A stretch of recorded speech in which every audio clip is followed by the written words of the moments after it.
नमस्कार दोस्तों, मैं आप लोगों का दोस्त ये आशीष गुप्ता। आज एक बहुत ही इंटरेस्टिंग वीडियो मैं आप लोगों के लिए लेकर आया हूँ और वो लेक्चर है हम सीएस एग्जीक्यूटिव का जो अभी अभी जून 2017 का जो पेपर हुआ था उसके बारे में बात करने वाले हैं। तो भाई बहुत ही इंटरेस्टिंग चीज़ है। थोड़े बच्चे जिन्होंने पेपर देकर आए हैं नर्वस भी है, पता नहीं कैसा पेपर गया है, कैसे मार्क्स आएंगे, सब कुछ की बात चल रही है। तो आज इस वीडियो को देख के कहीं ना कहीं आपको आटे दाल का भाव पता लग जाएगा कि पेपर कैसा गया है, क्योंकि मैं आज लेकर आया हूँ आप लोगों के लिए जून 2017 का सॉल्व पेपर।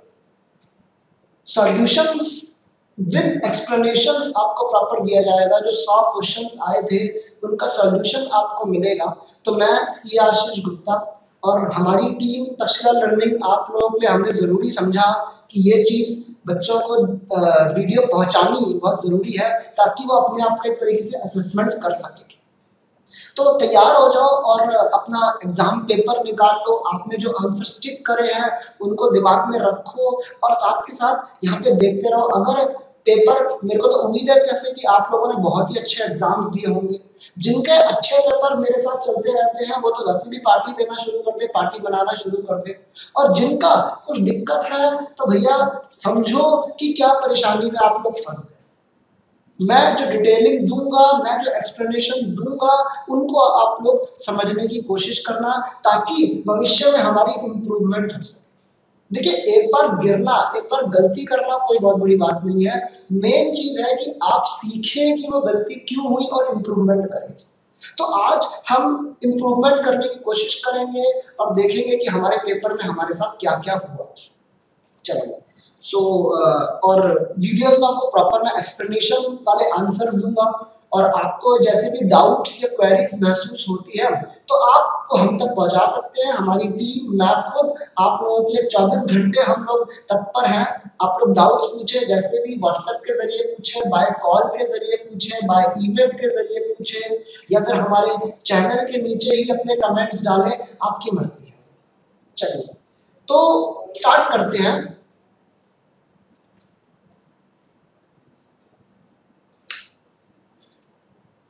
लेकर प्रभु का नाम, हम लोग अपना कौन बनेगा कंपनी सेक्रेटरी केबीसी अपना स्टार्ट करने वाले हैं। 100 नंबर का क्वेश्चन और 3 घंटे का पेपर होता है। तो कोशिश करेंगे कि टाइम से हम लोग खत्म कर ले, टाइम से पहले ही खत्म करने की कोशिश करेंगे। देखिए, लेट अस स्टार्ट। ये हमारा पेपर हमारे सामने प्रकट हो गया। पहला क्वेश्चन आपके सामने, हमारा समय शुरू होता है अब। चलिए, question number 1. You are requested to report to top management of Eastern India Engineering Company the point of sales in terms of rupee to break even. For the purpose you obtain that fixed overheads remain constant at 12,000, variable cost will rise 0 to 12,000, selling price would be 600 per ton. The tonnage produced and sold is 30 tons. So according to this question, हमें break even point निकालना है, वो भी rupees में। सो भैया, पहला question ही काफी interesting topic से है और वो इंटरेस्टिंग टॉपिक हमारा है मार्जिनल कॉस्टिंग। मार्जिनल कॉस्टिंग जो मैंने पहले भी कई बार बताया है कि हमारे लिए बहुत ही इंपॉर्टेंट टॉपिक है। इसने हमें ब्रेक इवन पॉइंट निकालने के लिए कहा है, ब्रेक इवन पॉइंट निकालने के लिए कहा है और उसका फॉर्मूला इन रुपीस अगर निकालना है so formula is fixed cost divide bye PV ratio. आपने पढ़ा होगा fixed cost divide bye PV ratio. Fixed cost अगर देखें तो यहाँ पे दे रखी है 12,000। चलिए, सेलिंग प्राइस की अगर बात करूं तो selling price is given as 600 per ton. We need PV ratio.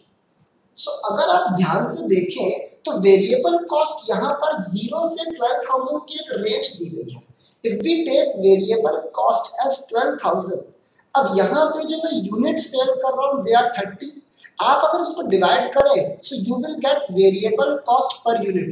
अपने हथियार को उठा लीजिए, कैलकुलेटर को 12,000 डिवाइड बाय 30, 400 रुपए पर यूनिट मेरी यहाँ पे वेरिएबल कॉस्ट आ रही है। Now you are given with selling price 600, variable cost 200, so selling price minus variable cost क्या होता है दोस्तों? कंट्रीब्यूशन होता है। एंड पीवी रेशियो निकालने का क्या तरीका है?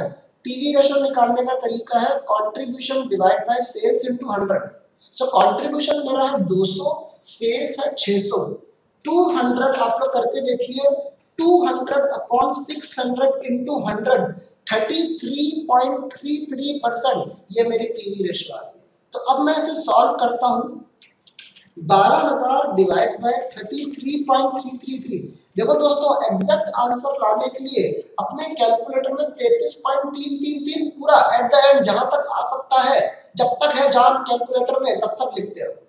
12,000 डिवाइड बाय 33.333 परसेंटेज आंसर हमारा निकल कर आ रहा है 36,000। सो 36,000 मेरा ब्रेक इवन पॉइंट हो गया इन रुपीस। 36,000 रुपए की सेल अगर मैं कर लूंगा तो मैं अपना सारा खर्चा निकाल पाऊंगा, नो प्रॉफिट नो लॉस की सिचुएशन हो जाएगी। अब देखते हैं कि क्या ये हमारा आंसर सही है। लो जी, हरी बत्ती जल गई है, इसका मतलब आपका 36,000 का आंसर बिल्कुल ठीक है। तो चलिए मुबारक हो, पहला सवाल हमारा सही हो गया। नेक्स्ट पर आते हैं, question number 2। In a period sales amount to 2 lakhs, net profit 30,000 and fixed overheads are 30,000। अगर सेल 3 लाख की हो तो प्रॉफिट कितना होगा? देखिए आपको इस क्वेश्चन में फिक्स्ड ओवरहेड्स गिवन है, फिक्स्ड कॉस्ट गिवन है, दैट इज 30,000। आपको प्रॉफिट गिवन है, दैट इज 20,000। देखिए अगर आप fixed cost plus profit add कर दें, वो इक्वेशन आपको याद होगी, सेल्स में से वेरिएबल कॉस्ट लेस करते हैं तो कंट्रीब्यूशन आता है, फिक्स्ड कॉस्ट लेस करते हैं तो प्रॉफिट आ जाता है। अगर मैं उल्टा चलूं, दैट मींस प्रॉफिट और फिक्स्ड कॉस्ट को ऐड कर दूं तो कंट्रीब्यूशन आ सकता है। तो फिक्स्ड कॉस्ट गिवन है, प्रॉफिट गिवन है, 30,000 plus 20,000, my contribution is 50,000। Sales is given as 2 lakh rupees. अब अभी बता चुका हूं, पीवी रेशियो किस चीज को कहा जाता है? पीवी रेशियो क्या होता है? Contribution upon sales into 100। यानी यहाँ पे मेरा 50,000 अपॉन 2 लाख इंटू 100। इसको अगर आप सॉल्व करें, सो 50,000 डिवाइड बाय 2 लाख इंटू 100, ये मेरा आ गया 25%। अब क्वेश्चन के अकॉर्डिंगली मेरी सेल्स है 3 लाख और उस पे मुझे प्रॉफिट निकाल के बताना। सेल्स पर अगर मैं पीवी रेशियो लगा दूं तो क्या आएगा दोस्तों? PV ratio is what? It's a percentage expression of contribution. Sales में पीवी रेशियो लगा दूं, मेरा कंट्रीब्यूशन आ गया 3 लाख का 25% देखना है। 3 लाख का 25% हो गया 75,000। कंट्रीब्यूशन में से फिक्स्ड कॉस्ट लेस करो, दैट इज 30,000। सो मेरा निकल कर आ जाएगा प्रॉफिट, और वो आ रहा है 75 माइनस 30, 45,000। समझे आप लोग? देखिए यही है मार्जिनल कॉस्टिंग। डिफरेंट रिलेशनशिप्स को आपने घुमाना है, दिमाग में एकदम से आना चाहिए, तभी हो पाएगा। चलिए देखते हैं क्या ये हमारा आंसर सही है। सो जी, हरी बत्ती अगेन जल गई है, बधाई हो, ये सवाल भी आपका सही है। Question number 3, Reliance furniture house places before you the following trading results. 2015 का डेटा दे रखा है, 2016 का डेटा दे रखा है, यूनिट्स दे रखी है, कॉस्ट दे रखी है, सेल्स दे रखी है। You need to tell the fixed cost. देखिए ये जो क्वेश्चन है बहुत ही अच्छा क्वेश्चन है। यकीनन मैंने हमेशा ये बात बताई है कि जब भी 2 यूनिट्स के लेवल पे 2 टाइप की कॉस्ट हो तो आप हमेशा चेक करिए कि क्या वो वेरिएबल है, क्या वो फिक्स्ड कॉस्ट है, क्या वो सेमी वेरिएबल कॉस्ट है। देखिए वेरिएबल कॉस्ट वो होती है जिनकी पर यूनिट कॉस्ट सेम है। तो 80 डिवाइड बाय 10 8, 90 डिवाइड बाय अगर मैं 12 कर रहा हूँ, सो बेसिकली 8 नहीं आ रहा, 7.5 आ रहा है, सो it is not variable cost. Fixed cost वो होती है, बचपन से आप जानते हो, जिसमें टोटल कॉस्ट बराबर है, वो भी नहीं है। So basically it is a semi variable cost. And semi variable cost को वेरिएबल और फिक्स्ड में अलग अलग करना पड़ता है। कैसे करते हैं? First you need to find out variable cost per unit. कैसे करोगे? वेरिएबल कॉस्ट पर यूनिट कैसे फाइंड आउट करते हो? Change in cost divide by change in units. अब यहाँ पे अगर देखें 90 माइनस 80, 10,000 मेरा चेंज इन कॉस्ट है एंड 12 माइनस 10, 2,000 मेरा चेंज इन यूनिट्स है। This 10,000 divide by 2,000 is 5 rupee per unit मेरा आ गया वेरिएबल कॉस्ट। अब हर कॉस्ट में मेजरली दो ही टाइप की कॉस्ट होती है, या तो वेरिएबल या तो फिक्स्ड। वेरिएबल वाला पोर्शन 5 रुपए पर यूनिट है, तो फिक्स्ड कितना, आपको इसे किसी भी एक लेवल पे लगा के देखना पड़ेगा।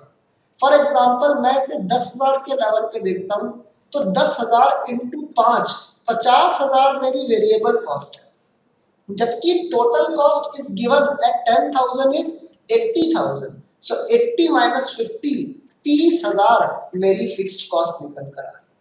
समझ में आया? यही 5 रुपए आप चाहे तो 12,000 पे भी लगा के देख लीजिए।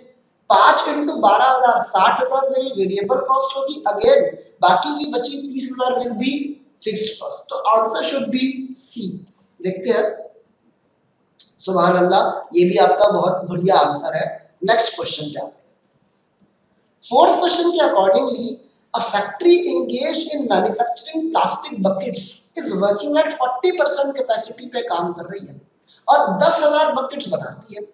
प्रेजेंट इनका कॉस्ट स्ट्रक्चर आपको दे रखा है।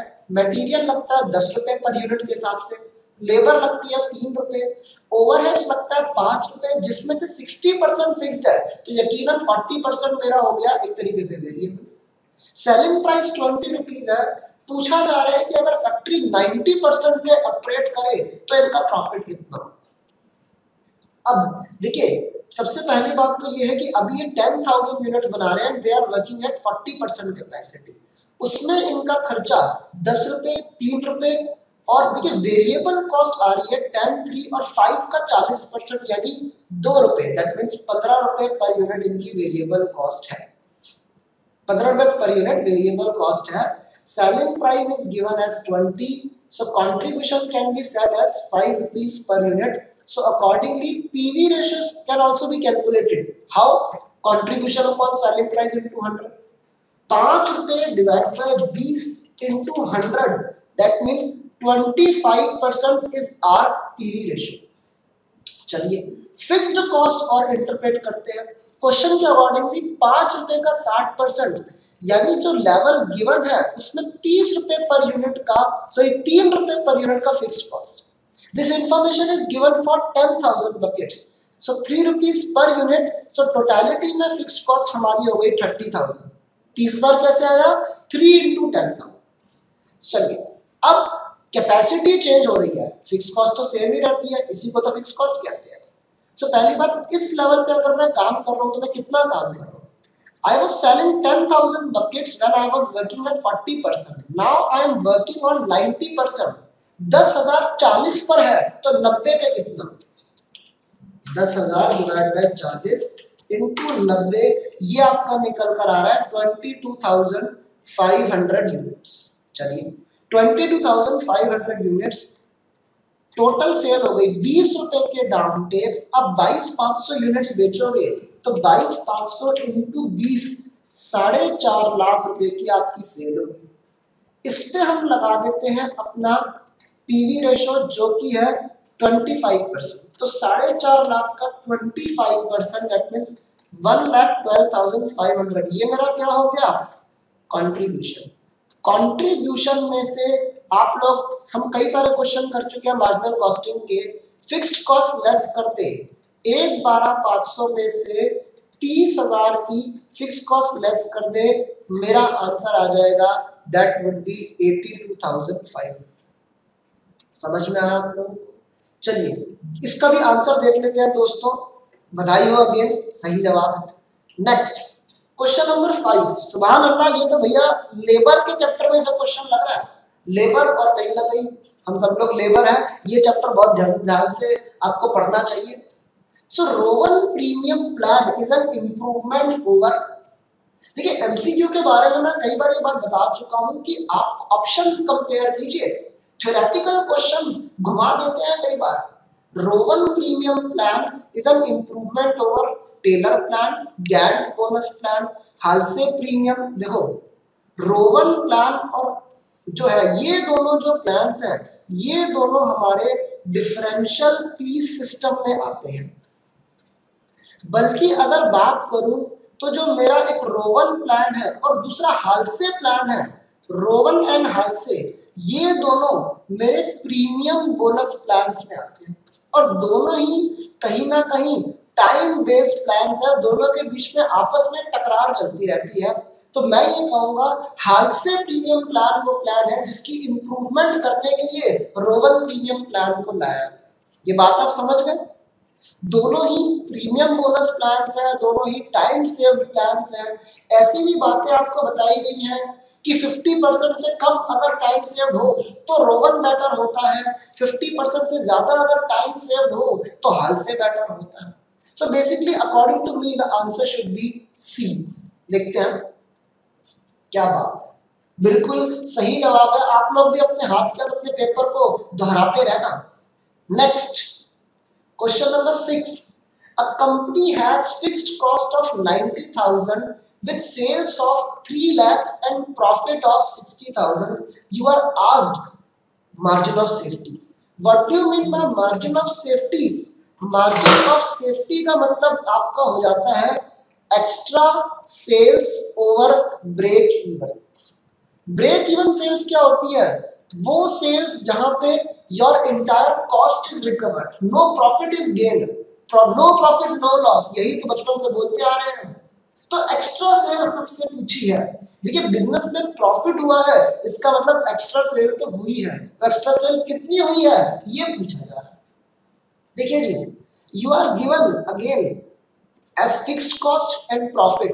अभी कुछ देर पहले ये बात हुई थी कि फिक्स्ड कॉस्ट और प्रॉफिट को अगर ऐड कर दिया जाए तो हम लोग कंट्रीब्यूशन पे पहुंच सकते हैं। Fixed cost is 90,000, profit is 60,000, my contribution is coming out as 1,50,000। Now you all know contribution on sales into 100 is PV ratio. So यहाँ पे मुझे कंट्रीब्यूशन भी मिल गया 1,50,000, sales is 3 lakh into 100, it is coming out as 50%. Now basically profit is margin of safety की जो मेरी sales होती है इनटू पीवी रेशियो अगर कर दूं वो मैं प्रॉफिट आ जाएगा। मार्जिन ऑफ सेफ्टी मेरी एक्स्ट्रा सेल और पीवी रेशियो मेरा कमाने का margin, so that would be my profit ultimately. So margin of safety मुझे यहाँ पे निकालनी है। Profit is given 60,000, margin of safety into 50%। Again margin of safety आपको निकालना है तो 60,000 के डिवीजन में 50% ले आइए, योर आंसर वुड बी 1,20,000। क्या किया? 60,000 divide by 50%, answer would be 1,20,000, that is B. देखते हैं अगेन, बहुत बढ़िया, आप लोग बहुत ही विद्वान हो, आंसर बिल्कुल सही आया है। Next, A company sells its products। काफी क्वेश्चंस मार्जिनल कॉस्टिंग में से आए हैं, जैसे कि मैंने पहले भी कहा था कि मार्जिनल कॉस्टिंग एक बहुत इंपॉर्टेंट टॉपिक है। Company sales its products at 15 per unit, in a period it produces and sells 8,000 units, in that case इनका लॉस आता है 5 रुपए पर यूनिट। मतलब अगर ये 8,000 यूनिट्स बेचते हैं तो इनको कुल मिला के लॉस होता है 40,000 का, 8,000 इंटू 5। अगर ये 20,000 यूनिट्स बेचने लग जाए तो इनको 20,000 इंटू 4 80,000 रुपए का प्रॉफिट होने लग जाए। नाउ ब्रेक इवन पॉइंट पूछा। ब्रेक इवन पॉइंट, दो लेवल्स पे दो प्रॉफिट के अमाउंट आ गए। इस केस में आप पीवी रेशियो निकालिए। इस केस में आप पीवी रेशियो निकालने की कोशिश करिए। What is PV ratio in this case? Change in profit divide by change in sales. Sales rupees में, अब देखिए 40,000 के लॉस से आप 80,000 के प्रॉफिट में आ गए। अभी आप 40,000 नेगेटिव में थे, अब आप 80,000 पॉजिटिव में आ गए, तो दिस इज 1,20,000 का चेंज है। सेल्स की बात करें तो पहले 8,000 यूनिट्स बेच रहे थे, अब 20,000 यूनिट्स बेच रहे हो, 12,000 यूनिट्स का चेंज है। इनटू सेलिंग प्राइस कर रहा हूं क्योंकि रुपीस में सेल्स कितना है, इंटू 15, सो ये मेरा चेंज इन सेल्स हो गया 1,80,000। इसे सॉल्व करते हैं, 1,20 divide by 1,80, this is coming out as 66.666%। आप पूरा, मैंने हमेशा बताया है कैलकुलेशन को पूरा करिए अगर एग्जैक्ट आंसर चाहिए। नाउ अब ब्रेक इवन पॉइंट पूछा है इन यूनिट्स, जिसका फॉर्मूला होता है fixed cost divide by contribution per unit. अगर आप सोच रहे हैं सर मेरे पास तो इन दोनों में से कुछ भी नहीं है, तो सबर करो बेटा, सब आ जाएगा। आपके पास पीवी रेशियो है, PV ratio is basically the expression of contribution. मेरी सेलिंग प्राइस है 15, उसका 66.6666% आप करिए, 10 रुपए आपका कंट्रीब्यूशन आ रहा है। कंट्रीब्यूशन आपका आ रहा है 10 रुपए। अब आपको चाहिए फिक्स्ड कॉस्ट। देखिए 8,000 यूनिट्स इंटू 10 रुपए, 80,000 कंट्रीब्यूशन होता, तब भी 40,000 का नुकसान हो गया। 80,000 का प्रॉफिट पर थे, मार्जिन पर थे, 40,000 के नुकसान पर आ गए। इसका मतलब 1,20,000 मेरी फिक्स्ड कॉस्ट। समझ रहे ना, 80,000 के मार्जिन पे थे, 40 नेगेटिव में चले गए, 1,20,000 की आपकी फिक्स्ड कॉस्ट है, 10 रुपए कंट्रीब्यूशन है, सो 1,20,000 डिवाइड बाय 10। अगर मैं 12,000 यूनिट्स बेच पाऊंगा तो बेसिकली मैं ब्रेक इवन पर आ जाऊंगा, नो प्रॉफिट नो लॉस। अभी 8 बेच पाता हूं तभी तो नुकसान में हूं। So answer should be D. देखिए बिल्कुल सही जवाब है आपका। Next, the cost accountant of M limited has ascertained the selling price of a product as 20 rupee per unit. Variable cost is 15 per unit and break even point is 21,600 units. Management has decided to treat 12,000 units as BEP, break even point, because production department cannot produce more than this. इनकी capacity 12,000 से ज्यादा नहीं है, तो ये 12,000 units को ही break even point बनाना चाहते हैं। तो उस केस में इनको अपने प्रोडक्ट की सेलिंग प्राइस कितनी रखनी चाहिए? देखिए जाहिर सी बात है कि आंसर 20 से ज्यादा होना चाहिए। अगर आप कम यूनिट्स में चाहते हो कि आपका सारा खर्चा निकल जाए, पहले का खर्चा 21,600 में निकलता था, कम यूनिट्स में खर्चा निकलवाना चाहते हो तो प्राइस आपको बेचने का बढ़ाना पड़ेगा। चलिए देखिए, अभी तक आपका सेलिंग प्राइस था 20, वेरिएबल कॉस्ट था 15, that means your contribution was 5 rupees। contribution जो आपका था वो 5 रुपए था। सो हमारी एग्जिस्टिंग फिक्स्ड कॉस्ट कितनी थी वो ढूंढने की कोशिश करते हैं। बीईपी इन यूनिट्स का फॉर्मूला होता है that is fixed cost upon contribution per unit. Till now your break even point आपका था 21,600, so fixed cost divide by 5 रुपए। फिक्स्ड कॉस्ट अगर यहाँ पे ढूंढने की कोशिश करूं, मल्टीप्लाई करते हैं, 21,600 इंटू 5, 1,08,000 रुपए की आपकी फिक्स्ड कॉस्ट आएगी। अब फिक्स्ड कॉस्ट एक ऐसी चीज है जिसको आप चेंज नहीं कर सकते। नाउ यू वांट कि आपका ब्रेक इवन पॉइंट हो जाए 12,000 यूनिट्स, फिक्स्ड कॉस्ट तो उतनी ही है, तो कंट्रीब्यूशन आपको कितना कमाना पड़ेगा? 1,08,000 डिवाइड बाय 12,000, 9 रुपीज का आपको कंट्रीब्यूशन कमाना पड़ेगा। वेरिएबल कॉस्ट आपकी 15 रुपए है, 9 रुपए का कंट्रीब्यूशन कमाना है, तो सेलिंग प्राइस रखना पड़ेगा 24 रुपीज, दैट इज बी। देखते हैं, सो बिल्कुल सही जवाब है हमारा। Next question, question number 9, Yadav company के पास एनुअल फिक्स्ड कॉस्ट आ रही है 1,20,000। सच में मार्जिनल कॉस्टिंग के बहुत क्वेश्चंस आए हैं।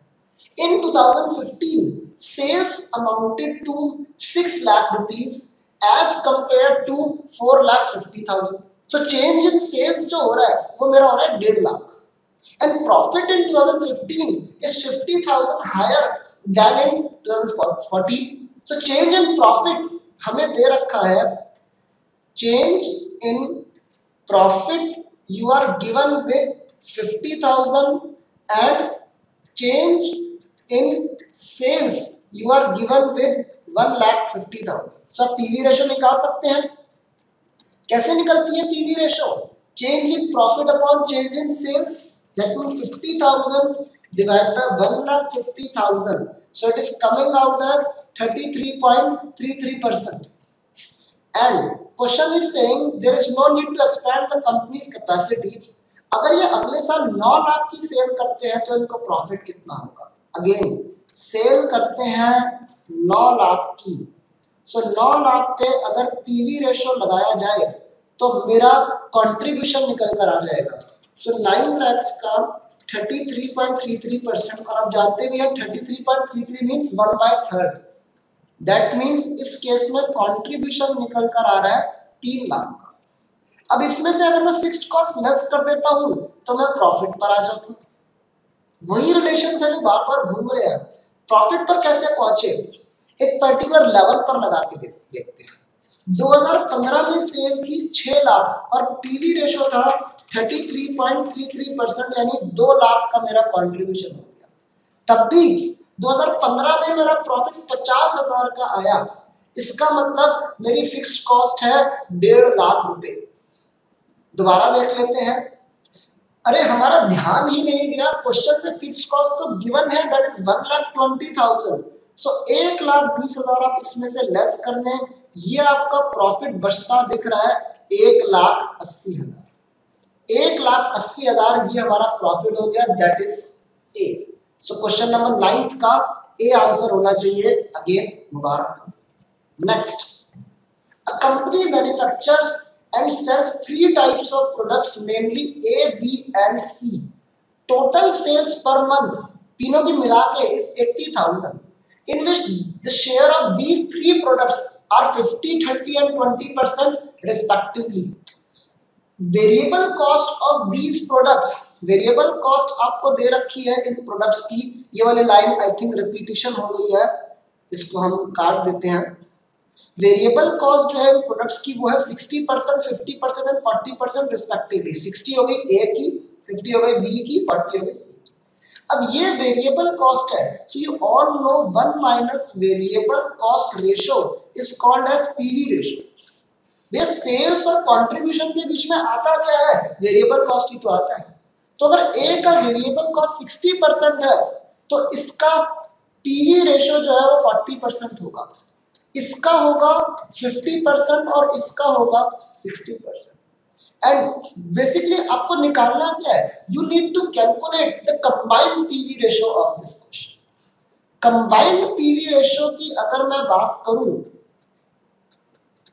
ये मेरे पास 3 प्रोडक्ट्स हैं, तीनों प्रोडक्ट्स को मिलाकर मुझे कितना मुनाफा होता है, मेरा कंबाइंड पीवी रेशियो इन लोगों ने पूछा है। उसके लिए आपको करना क्या होता है? इनके इंडिविजुअल पीवी रेशियो को, this is weighted average method, इनके इंडिविजुअल पीवी रेशियो को इनकी जो सेल्स का वेट है, यानी सेल्स का जो प्रोपोर्शन है, उससे मल्टीप्लाई करना होता है। दैट मींस ए का 40% पीवी रेशियो है, मल्टीप्लाइड बाय 50% इसके सेल्स का प्रोपोर्शन है।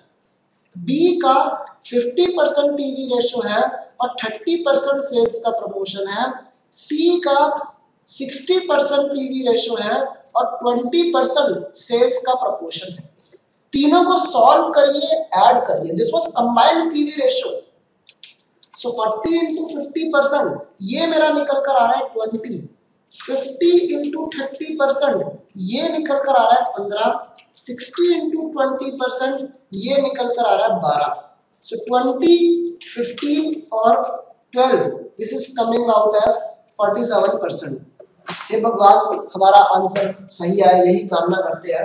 देखते हैं, बिल्कुल सही, आपका बिल्कुल सही आंसर है। Next question, a plant produces a product in the quantity of 10,000 units at a cost of 3 rupees per unit.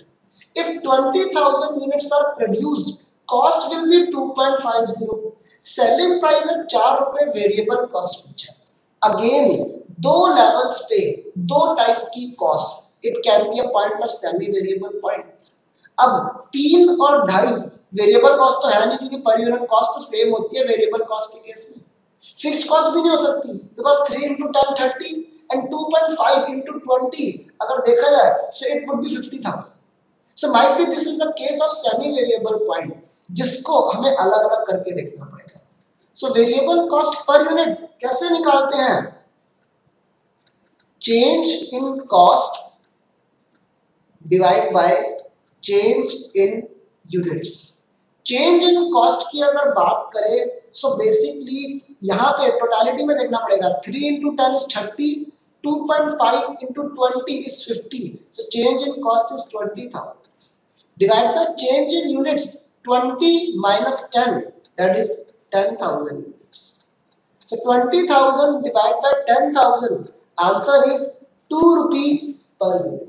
2 रुपए पर यूनिट मेरा वेरिएबल कॉस्ट आना चाहिए, दैट इज ए। देखते हैं, बिल्कुल सही आंसर आपका। नेक्स्ट सवाल आप लोगों के लिए दोस्तों, 11 सवाल हमारे हो चुके हैं। Plant is operating at 60% capacity, fixed cost are 30,000, variable cost है 1 लाख, सेल्स है 1.5 लाख की।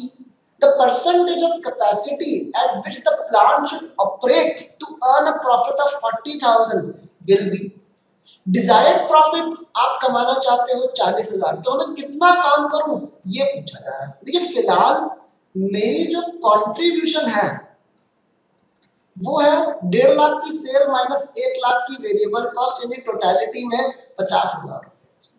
चलिए अगर बात करें हम अपना पीवी रेशो की, कंट्रीब्यूशन मेरा 50,000 है।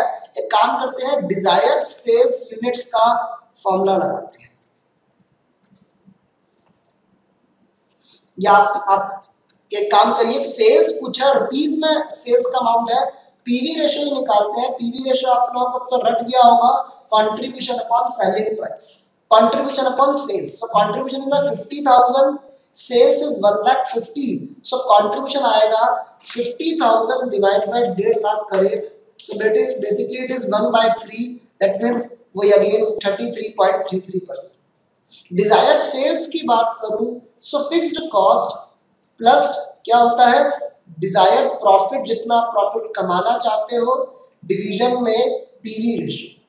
Fixed cost is basically your 30,000 in this case. You want to earn 40,000 profit. PV ratio is again 1/3, that is 33.33%. तो कितना सेल करना पड़ेगा, 30 प्लस 40 डिवाइड बाय 33.33%, यानी ये मेरा आ रहा है 2,10,000। अब मुझे परसेंटेज में कैपेसिटी सेल्स निकालनी है, प्रोपोर्शनेट फॉर्मूला लगा लो ना दोस्तों। अगर 1.5 लाख 60% के बराबर है तो 210 कितना है, या परसेंट मत लगाना जब कैलकुलेट कर रहे हो। 150 is equal to 60, so 210 कितना है। आई थिंक हमने ये थोड़ा मैंने उल्टा तरीका लगा दिया कि 60 डिवाइड बाय 150 इंटू 210। अगर 60% में मैं 1.5 लाख की सेल करता हूं तो 210 की सेल अगर करनी है तो कितने परसेंट में काम करना है। Answer is coming out as 84, so it should be B. I hope आपको अपने सारे सॉल्यूशन सही मिल रहे हैं और उन सब की एक्सप्लेनेशंस आपको समझ में आ रही है।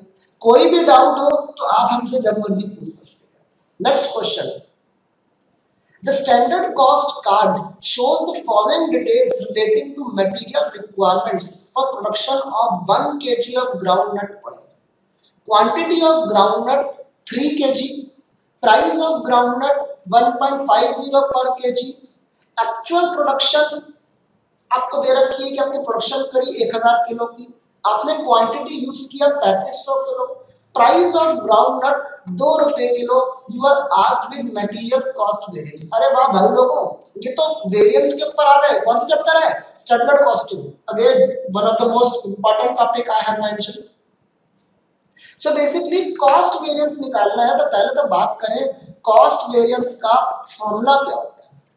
मटेरियल कॉस्ट वेरिएंस बोले तो मटेरियल की कितनी कॉस्ट लगनी चाहिए थी, that means standard material cost minus actual material cost.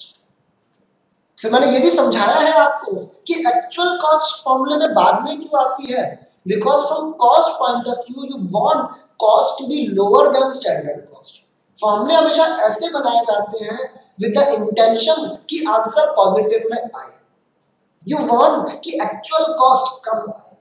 Now what is standard cost? Standard cost is standard quantity जितनी लगनी चाहिए थी इनटू स्टैंडर्ड प्राइस, जितने दाम पे सामान खरीदा जाना चाहिए था, minus actual cost is actual quantity into actual price, जितनी क्वांटिटी यूज करी और जिस दाम पे उसे खरीदा। अब मैंने एक्चुअल में how you calculate standard quantity for actual output, आपको 1 यूनिट बनाने के लिए 3 किलो सामान लगाना था, 3 किलो सामान लगाना था, आपने एक्चुअल में 1000 किलो सामान बनाया, तो 1000 किलो बनाने के लिए आपको 3 इंटू 1000 3000 किलो लगने चाहिए थे, 3000 किलो यूज होने चाहिए थे और वो 1.5 रुपए के दाम पर आने चाहिए थे।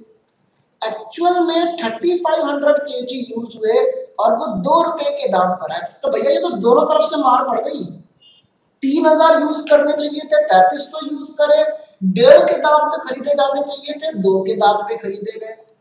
3000 इंटू 1.5 4500 खर्चा आना चाहिए था, माइनस 3500 इंटू 2 7000 खर्चा आया, तो ज्यादा खर्चा आया, ये तो नैया डूबने वाली है।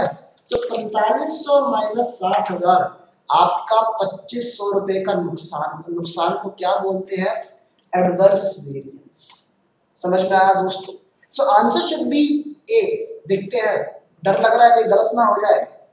नहीं, डरने की बात नहीं है, बिल्कुल सही जवाब है। Next 14th question theoretical, when demand forecasting is difficult budget which is prepared. देखिए जब आप पहले बात करते हैं budget. What do you mean by budget? Basically budget होता है जब आपकी थोड़ी बहुत फोरकास्टिंग हो चुकी है। फोरकास्टिंग क्या होता है? एक धुंधला धुंधला अनुमान। जब फोरकास्टिंग ठीक से हो जाती है, फोरकास्टिंग और बजट में फर्क है, तो बजट बनता है। उम्मीद है कि आने वाले टाइम में इतनी डिमांड होगी, पक्का थोड़ी बहुत कंडीशंस है, उसके बाद बजट बनाया, जनवरी में इतनी सेल होगी, फरवरी में इतनी होगी, मार्च में। तो फोरकास्टिंग होने के बाद बजट बनता है। जब फोरकास्टिंग नहीं हो पाती कि ये डिसाइडेड ही नहीं है, इट इज नॉट डिसाइडेड कि कितने यूनिट्स बेचे जाएंगे, how many units will be sold. अगर सोल्ड नहीं पता तो कहीं ना कहीं प्रोड्यूस का भी नहीं पता, कितने बेचे जाएंगे या कितने बनाए जाएंगे। और जब यूनिट्स का आइडिया एग्जैक्ट नहीं होता, फिक्स नहीं होता, तो डिफरेंट यूनिट्स पे बजट बना के दिखाया जाता है। और डिफरेंट यूनिट्स पे जो बजट बनता है दोस्तों, उसका नाम होता है फ्लेक्सिबल बजट। ये आपने पढ़ रखा है। डिफरेंट लेवल्स पे, डिफरेंट यूनिट्स पे जो बजट बनता है, that is flexible budget. So D. बहुत बहुत बधाई। Next again standard costing. Standard set for material consumption was 100 kg at 2.25 per kg. 100 kilo use करना था 2 रुपए 25 पैसे के दाम पे, जबकि एक्चुअल में ओपनिंग स्टॉक है 100 किलो 2 रुपए 25 पैसे के दाम पे। परचेज जो हमने करी है 500 किलो करी है 2 रुपए 15 पैसे के दाम पे। Consumption 110 kilo. Material price variance बताना है। देखिए प्राइस वेरिएंस जो है ज्यादातर जो बताया जाता है वो परचेज्ड क्वांटिटी के बेस पे बताया जाता है। यहाँ पे यूज्ड क्वांटिटी अलग है, परचेज्ड क्वांटिटी अलग है। दैट मींस फॉर्मूला बताऊं, so basically actual quantity purchased, जबकि अब मिक्स वेरिएंस होता है या कॉस्ट वेरिएंस होता है, यूसेज वेरिएंस होता है, तो एक्चुअल क्वांटिटी यूज से लिया जाता है। लेकिन प्राइसिंग, परचेज मैनेजर का जो काम था वो सामान खरीदना था। सो actual quantity purchase multiply by price variance कर रहे हैं, तो क्या करना है? प्राइस का डिफरेंस, किस दाम पे खरीदा जाना चाहिए था और किस दाम पे खरीदा गया। So actual quantity you have purchase as 500, it should have been purchased at the rate of 2.25, but आपने अच्छा काम किया, बचत कराई है कंपनी की, आपने ये सामान 2.15 पे खरीद लिया, 10 पैसे का फायदा कराया है आपने, एंड 10 पैसे इंटू 500 कुल मिला के 50 रुपए का फायदा हो गया। बहुत बहुत बधाई, आप लोगों के मुंह में घी शक्कर। Next question number 16, material purchase आपने किया 3000 kilo, value of material purchase, आपने मटेरियल परचेज किया 9000 रुपए। इससे वैसे बात पता लग रही है कि आपने कहीं ना कहीं 3 रुपए का सामान खरीदा। स्टैंडर्ड 1 किलो फिनिश गुड बनाने में 25 किलो स्टैंडर्ड क्वांटिटी लगती है। याद रखिए quantity word is always used for material. Standard price, standard costing का क्वेश्चन है, इसके भी अच्छे क्वेश्चंस आए हैं। स्टैंडर्ड प्राइस 2 रुपए के दाम पे खरीदा जाना चाहिए था, बल्कि सच्चाई है कि आपने 3 रुपए में खरीदा। मटेरियल्स का क्लोजिंग स्टॉक 500 किलो रह गया, फिनिश गुड्स आपके बने 80 किलो। मटेरियल यूसेज वेरिएंस, सारे वेरिएंस तो पूछ लिए उन्होंने, प्राइस पूछ लिया, यूसेज पूछ लिया। यूसेज में एक्चुअल क्वांटिटी आपने जितनी यूज करी, usage variance है, so basically we have to consider the difference between the quantity we have used. That means standard quantity जितनी लगनी चाहिए थी minus actual quantity जितनी यूज की, and the standard price would be in constant.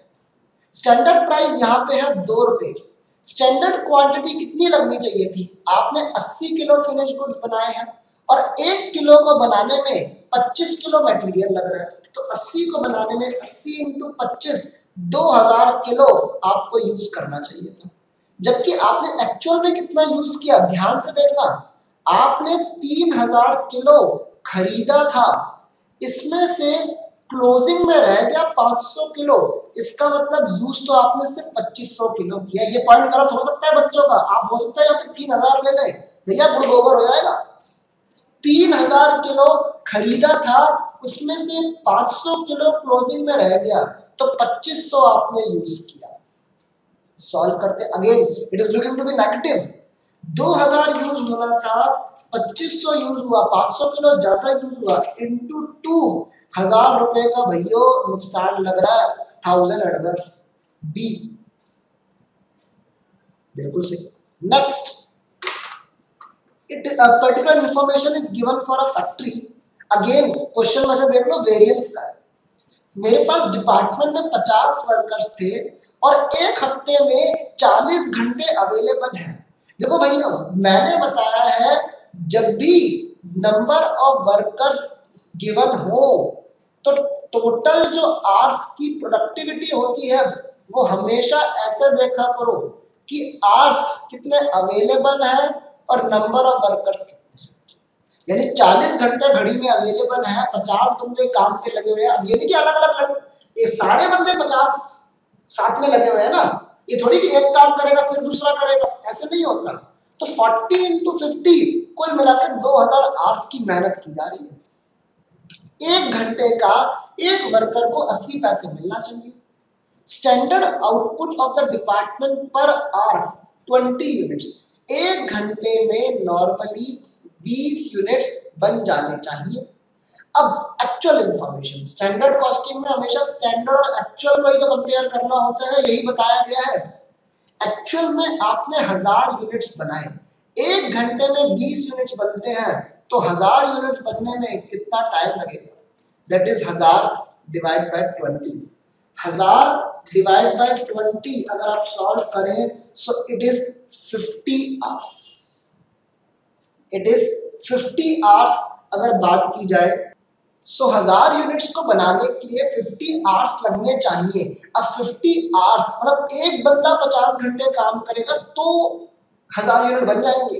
अब हमारे पास 50 workers हैं, 50 workers हैं, तो आप अगर 50 को पेमेंट दे रहे हो तो बेसिकली कुल मिला के 2500 आवर्स के लिए आप पेमेंट दे रहे हो, and payment you are giving at 0.80 पे दी जानी चाहिए, 0.80 के दाम से दी जानी चाहिए। ये बात समझ में आई।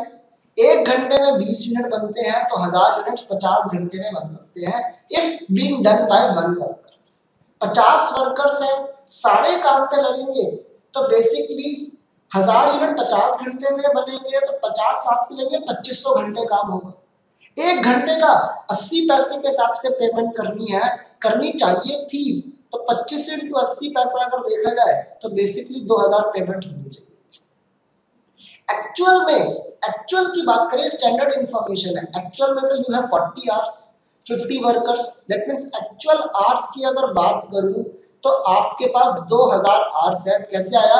40 into 50। इसमें लिखा है 20% आइडल टाइम हो गया, यानी टाइम वेस्ट हो गया। लेकिन आप एक बात ध्यान दीजिए, आपसे क्या पूछा गया है? Labour cost variance. जब आप कॉस्ट वेरिएंस की बात कर रहे हैं तो आपको लेबर आवर्स पेड देने चाहिए, यानी आपने कितने लेबर्स के लिए पेमेंट करी। आइडल टाइम है तो क्या हो गया? पेमेंट तो लेबर को पूरी ही करनी पड़ती है। एक्चुअल आवर्स वर्क मुझे चाहिए होते हैं लेबर की एफिशिएंसी जानने के लिए। तो लेबर कॉस्ट वेरिएंस का अगर फॉर्मूला देखा जाए तो basically standard hours into standard rate minus actual hours जिनकी पेमेंट करी into actual. Standard hours into standard hours था 2500, स्टैंडर्ड रेट था 80 पैसे, मैंने मल्टीप्लाई कर रखा है 2000। एक्चुअल आवर्स जिनके पेमेंट करनी है 2000 करनी है, actual rate is given as 0.90, इसको मल्टीप्लाई करें तो एक्चुअल कॉस्ट आ जाएगी। 2000 घंटों के लिए 90 पैसे पर पैसा दिया गया, 1800 खर्चा आया। रेट तो ज्यादा भी दिया लेकिन आवर्स भी तो कम लिए हैं। कुल मिला के 2000 माइनस 1800, 200 रुपए का फायदा है। So D should be answer. देखते हैं, बिल्कुल सही जवाब है आपका। Next, the following information relate to manufacturing process of a company.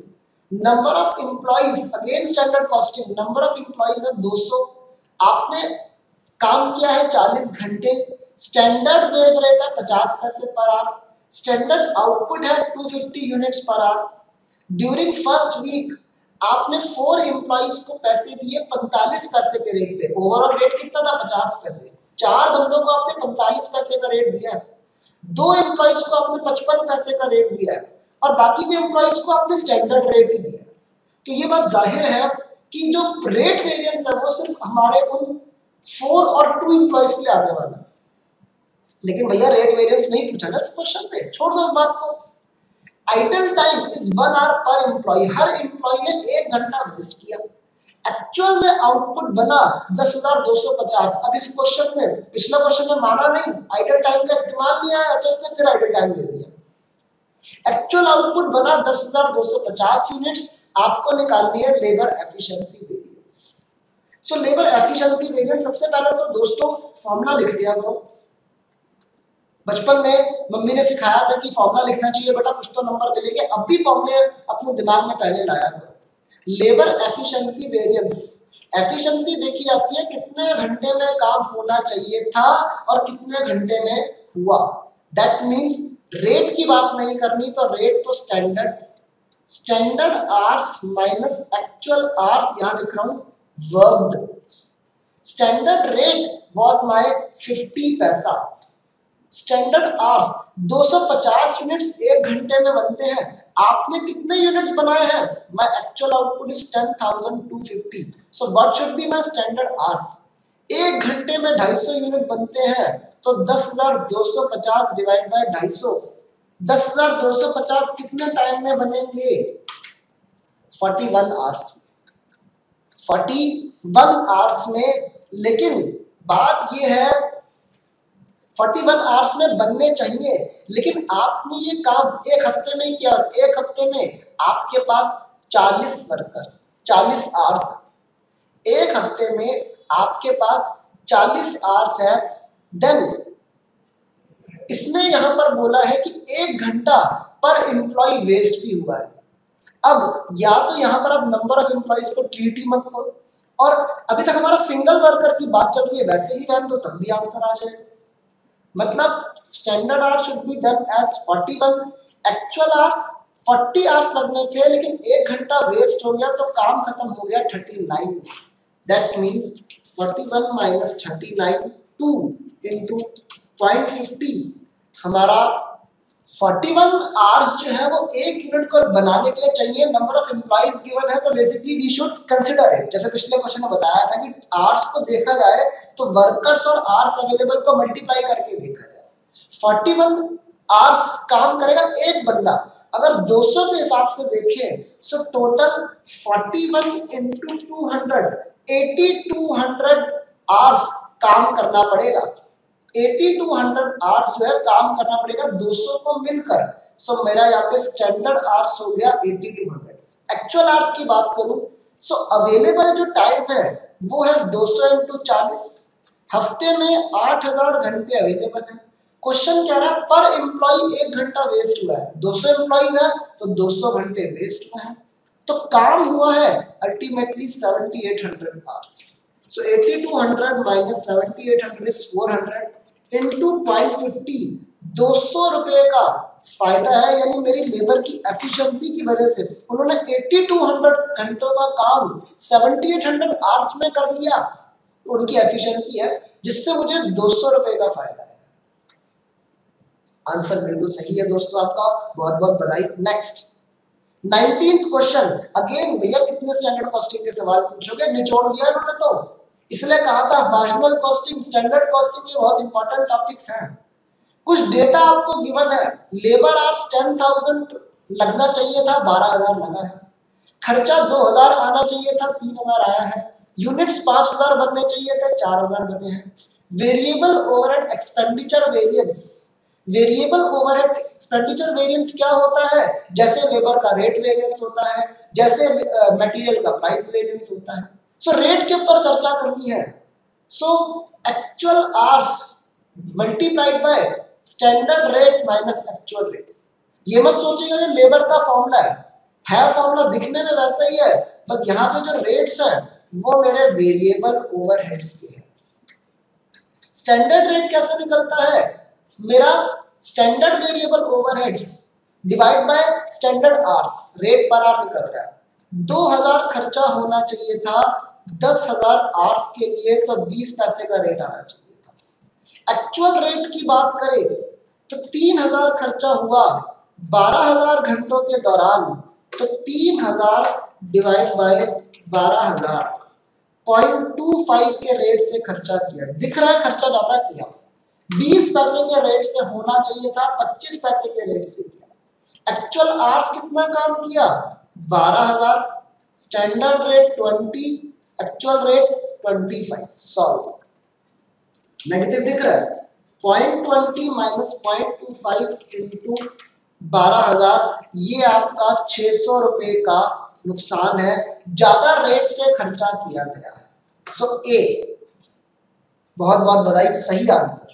Next, dividend price पर शेयर अपॉन मार्केट प्राइस पर शेयर। मार्केट प्राइस क्या होता है? एक शेयर को लेने के लिए जो देना पड़ता है। डिविडेंड क्या होता है? जो बदले में एक शेयर के बदले में एक शेयर होल्डर को जो अल्टीमेट रिटर्न मिलती है। Ultimate return that can be called as yield. So basically it is dividend yield ratio. अगर यहाँ पे अर्निंग पर शेयर होता so it would have been earning yield ratio. What is pay out ratio? Dividend upon earning. Earning में से कितना dividend दिया, so it is dividend yield ratio. बहुत बहुत बधाई, सही answer. Next, the branch of accounting which primarily deals with processing and accounting data for internal use in a concern। internal use पे ध्यान दो। देखो जी, फाइनेंशियल अकाउंटिंग तो इंटरनल और एक्सटर्नल दोनों यूजर्स होते हैं, बचपन से पढ़ रहे हैं। कॉस्टिंग में सिर्फ इंटरनल यूजर्स होते हैं, एंड मैनेजमेंट अकाउंटिंग तो दोनों का कॉम्बिनेशन है। सो बेसिकली हमारा आंसर हो गया cost accounting, that is for internal users only. Next, बिल्कुल सही है। क्वेश्चन नंबर 22, कॉस्टिंग का, स्टैंडर्ड कॉस्टिंग का थ्योरेटिकल सवाल। मटेरियल कॉस्ट वेरिएंस क्यों होता है? मटेरियल कॉस्ट वेरिएंस भैया पहली बात तो होता क्या है? मटेरियल में कॉस्ट ज्यादा आ जाती है। अब कॉस्ट क्यों ज्यादा आ सकती है? मटेरियल का प्राइस चेंज हो गया, हो सकता है। क्वांटिटी ज्यादा यूज की गई, हो सकता है। मिक्स कब आता है? जब एक से ज्यादा मटेरियल होता है। जितना मिक्स करने के लिए बोला गया था उससे बेकार तरीके से मिक्स किया गया। जिस रेशो में मिक्स करने के लिए कहा गया था उससे बेकार रेशो में मिक्स किया गया। सो बेसिकली सारे रीजंस हो सकते हैं, all of the above. So basically correct answer है next. In cash flow, basically यहां पे आप इसे करेक्ट कर लीजिए। In cash flow income tax paid क्या होता है? कैश फ्लो एक टाइप का क्या है? हमारा एनालिसिस ऑफ फाइनेंशियल स्टेटमेंट्स का तरीका है। इनकम टैक्स पे करना, भाइयों इनकम टैक्स पे करना तो हमारी कंपनी के नॉर्मल कोर्स ऑफ बिजनेस है, इनकम टैक्स तो पे करना ही होता है हर साल। प्रिंसिपल एक्टिविटी है हमारे बिजनेस की। What is this principle activity? Operating activity. सही जवाब। Next, when margin of safety is 20% and PV ratio 60%, profit will be। बहुत आसान सवाल है, अगेन मार्जिनल कॉस्टिंग पे ले आए आपको। भैया margin of safety multiplied by PV ratio, profit ही तो होता है। एक्स्ट्रा सेल्स पे मार्जिन की परसेंटेज लगा दोगे तो मुनाफा आ जाएगा। सो 20% इंटू 60%, नॉर्मल कैलकुलेटर में 20 इंटू 60% करना, 20 इंटू 60%, 12% आपका प्रॉफिट हो गया। 12% आपका प्रॉफिट हो गया। So basically answer should be C. Next, proprietors net capital employed is known as. बहुत ही छोटे छोटे थ्योरेटिकल क्वेश्चंस पूछे गए हैं, लेकिन बेसिक क्लियर होगा तभी कर पाओगे। प्रोप्राइटर की नेट कैपिटल एम्प्लॉयड, प्रोप्राइटर की नेट कैपिटल एम्प्लॉयड हो गई आपकी नेट वर्थ। इक्विटी शेयर भी नहीं है, ऑब्वियसली लॉन्ग टर्म लोन्स भी नहीं है, फिक्स्ड भी नहीं है, net worth should be the answer. So ये देख लीजिए, बिल्कुल सही जवाब है हमारा। Thank you for watching this video. For more videos, please subscribe our YouTube channel. Thank you.